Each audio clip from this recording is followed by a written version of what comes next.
All right, welcome to the third review of the evening. Up this time is Wonder Ball, an action 3D platformer with fast paced gameplay and low poly style graphics, inspired by the greatest classics of the genre, full of platforming levels, combat arenas, many collectibles, and secrets. Explore the five worlds of Cyberland and save them from the malicious virus and its army of bots. Right, so this game was designed to the Galaxy, so tell us the secret of Wonder Boy's power. Wonder Wonder Ball. Ball. It's Wonder Ball. Sorry. So yeah, this is a platformer where you play as a ball. You can jump, double jump, ground pound, and dash. There are allegedly power-ups you can get, but I never really got any of them. So it starts off in a tutorial area, and then after the tutorial area, you get dumped in the world map of World 1, which is huge and wide open, and then it's divided up into... There are stages, and there are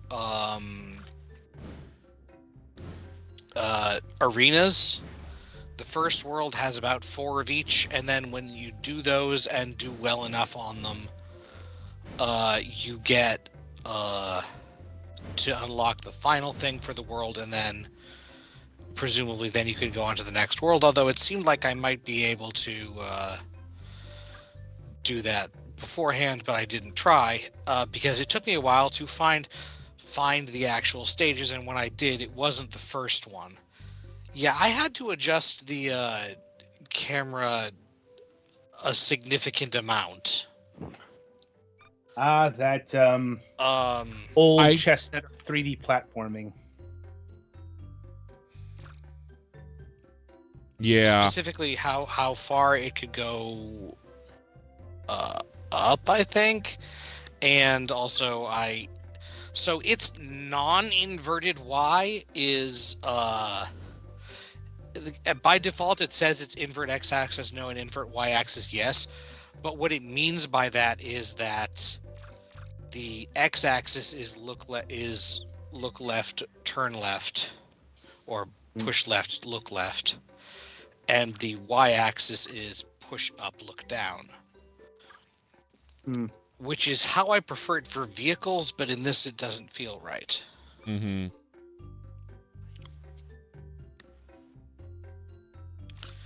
Anyway,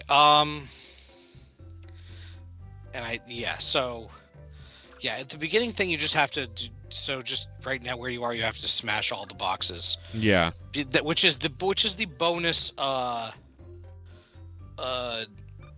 condition in most of the platforming stages too. A la Crash Bandicoot. You can dash.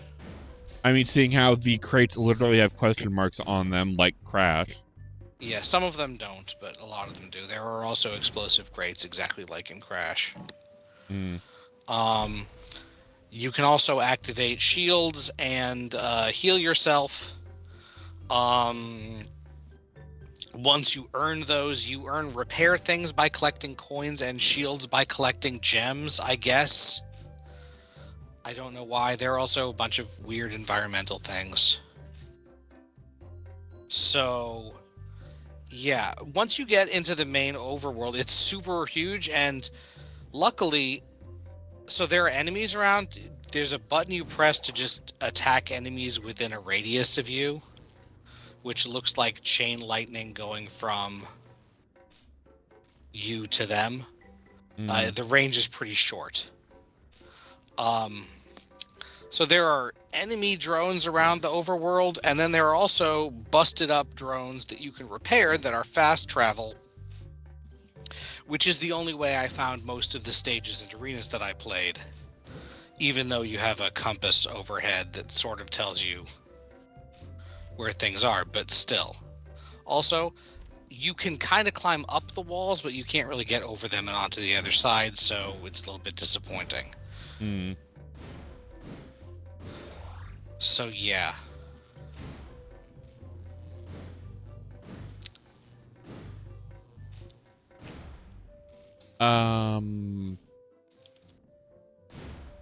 So yeah, that's you're probably just gonna try to go through the. You can also jump and slam down on things to break the boxes if you don't want to dash through them. You can also jump and air dash, and you can air dash 3 times fine. And from here, it's pretty much follow that guy to the end. The stages are platforming challenges, and they really like to use the fact that you die in water as like it's not like you have to it's not like you lose the stage, but you get sent back to the last checkpoint if you fall in water, and that's everywhere in the ones that I did. So yeah, the platforming challenges are, frankly, I find that kind of annoying, but I can see why they did it. Mm-hmm. And then the arenas are just large areas where there are. Yeah, that was the main reason I had to adjust the stupid camera, was because it's way too easy to get stuck in the grass. Yeah. I can definitely find I'm not a fan of the camera controls.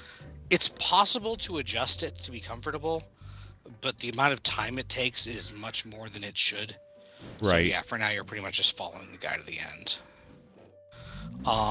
So yeah, that is the main play mechanics of this game. The music is okay. It's nothing outstanding that I heard, at least that I've heard so far. If I had to say, the biggest issues I had with this are the amount of tweaking it took to get the controls to where I was comfortable with them. Mm-hmm. The fact that the environments in the linear stages, it's okay because usually there's only so many places you can go, although you can bypass some challenges pretty significantly. You might want to actually use your heal too, by the way. You only get 2 hits. How do I use that? It says in the top right corner of the screen. Oh, okay. Yeah, you don't have any shields yet. And yeah, the right trigger is the lightning attack, which drains charge. You can't actually damage things by stomping on them, but you stomping recharges your lightning gun thing, which also recharges itself. So, and yeah, these are the main things. You fight the tanks, and there are those homing energy balls that I have never once clearly seen where they came from. Yeah. Also, they're slower than you, so you have to not be paying attention. And you to can your head. you can dodge. The trick is when there's a lot of things and you can't. So yeah, I presume it gets somewhat more complicated as it goes, but this is still fairly basic. Mm-hmm. Also, there are some skills that there are some alternate skins. If you press the pause button, I believe there are some skins. So yeah, this is the overworld. It's just like, yeah, so you can be like a sports ball or a pool ball if you want. I'm Magic 8-Ball now. So yeah, this overworld is like fucking Hyrule Field with no landmarks. Except for trails of gems and coins that lead you from intersection to intersection, sometimes with boost thingies on them to make you go faster. Yeah, these are the gates that go to other worlds, I guess. And then, yeah, you look for... There are little square platforms that are the stages. There are enemies that you can zap for coins or gems. And there are... On some of the rocks, there are little microchips which allegedly you can use to upgrade yourself, but I don't know how many you need. But there are like 600 in the area. Yeah. And I had gotten like 20 or something, and I don't think I unlocked the... Yeah, there's one. Yeah. I don't think I had unlocked any upgrades. So yeah, right there, that's a stage. Okay. That's a hell of a place to put a stage, but okay. Also, their locations are basically entirely arbitrary, which is why it's much easier to use the fricking fast travel things to get to them. I can see that being a problem, yeah. Also, this camera is going to be the death of me. Probably, again, you can get it so it's comfortable, but it takes a bit of doing. Yeah.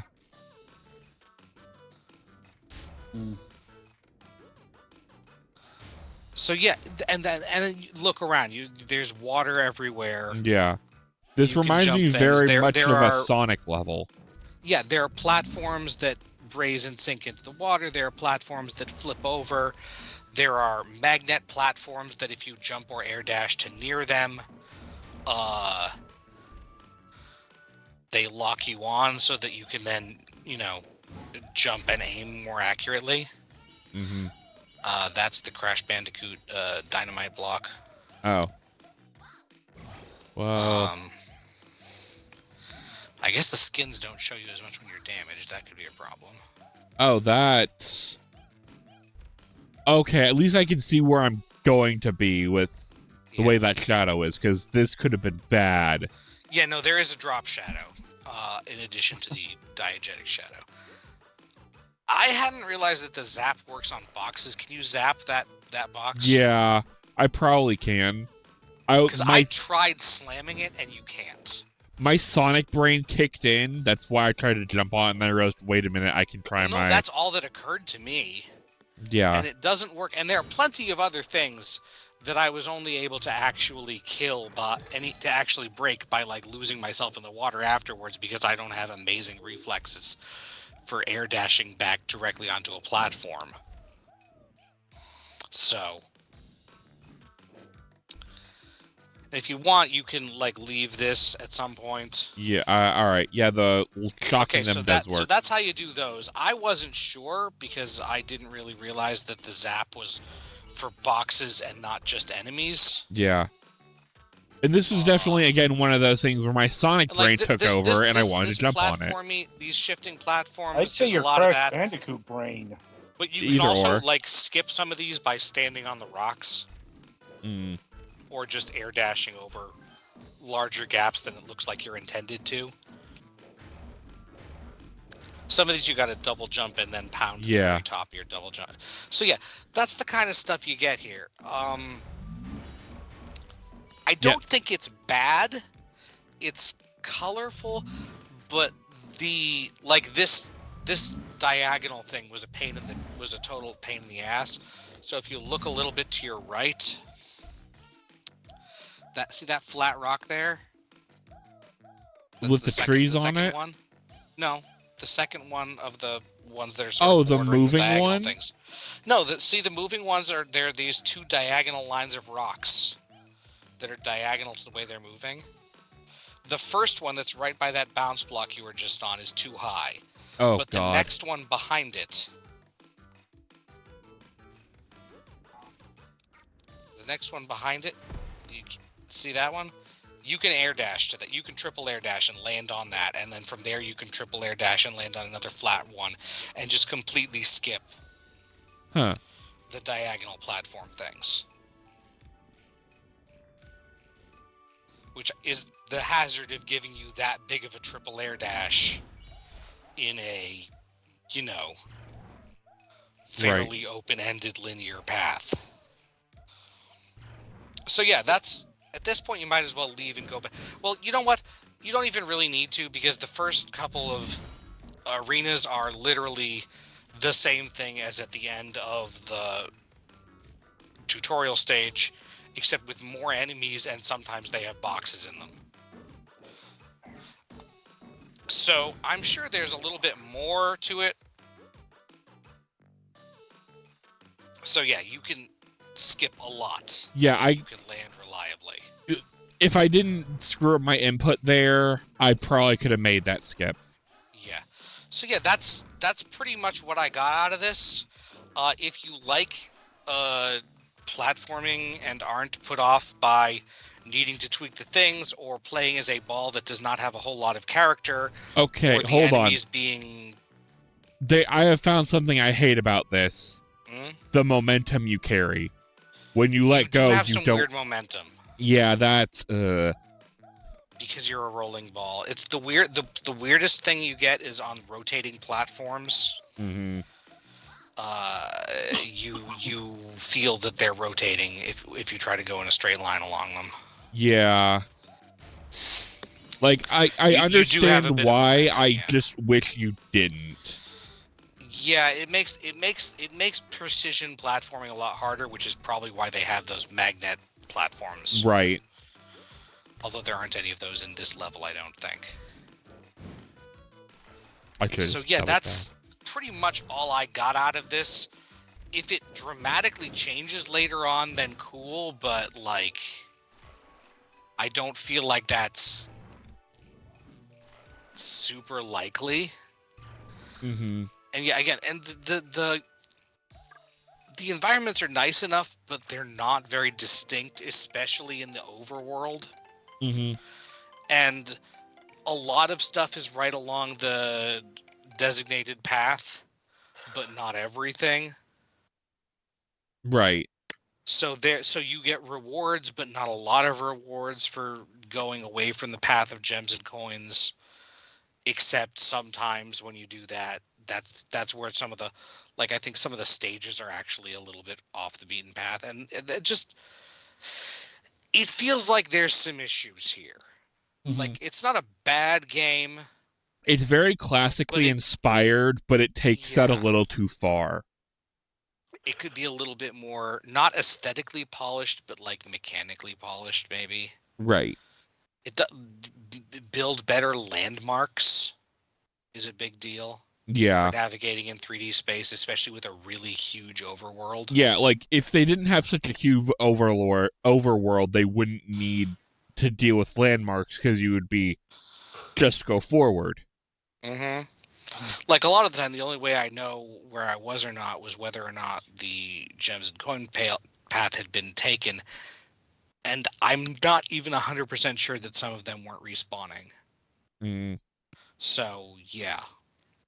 And like people dog on yellow paint, but like some of us need to know where we're going, especially in open-ended areas. Yeah. So yeah, that's about what I got out of this. It's a decent game, but it's a little bit rough in some ways. If you're into platforming and you don't mind being a ball and you don't mind spending some time getting the control responsiveness right, mm-hmm. And camera responsiveness particularly. Yeah, like if I had it could be an enjoyable experience. Just don't expect a memorable game world right between stages. You know, you're not going to be coming, looking at like this years down the line, like, oh, that level 2-3 was amazing. Yeah, or there's no, oh hey, I know where I am because there's that weird ledge that has the P hat on it, because the only thing like that is, oh, it's a rock with 3 microchips. Exactly like 5 other rocks with 3 microchips, but in a slightly different place. Yeah. So yeah. Alrighty. I think that's about what I got. What is the price on this, Adam? Well, good news on that front. This will set you back a mere $5. Sure, at that it's probably worth trying out if it looks interesting to you. There's 6 worlds. If they have the same amount of content as the first world, that's like 24 levels, 24 arenas, and 6 like boss things, I guess. Just don't expect too much out of it, excuse me. Yeah. And I think that's about what I got. All right, then. So that'll about do it for Wonder Ball here. Be sure to tune in after the break as we deliver unto you impressions of Lucky Tower Ultimate.